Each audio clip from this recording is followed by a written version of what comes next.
Merhaba arkadaşlar, yepyeni haberlerle karşınızdayız. Seda Sayan ve Çağlar Ötken yeni lüks araçlarıyla gece turunda. Ünlü sanatçı Seda Sayan ve eşi Çağlar Ötken bu kez sahnede değil, trafikte ilgi odağı oldular.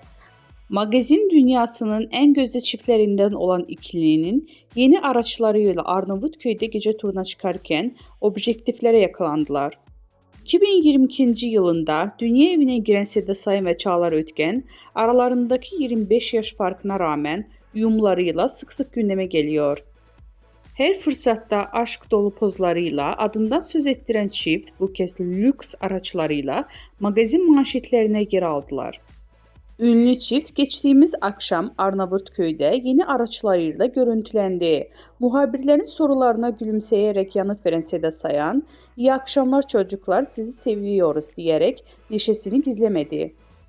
Daha sonra eşi Çağlar Ötken ile birlikte evlerinin yolunu tuttular.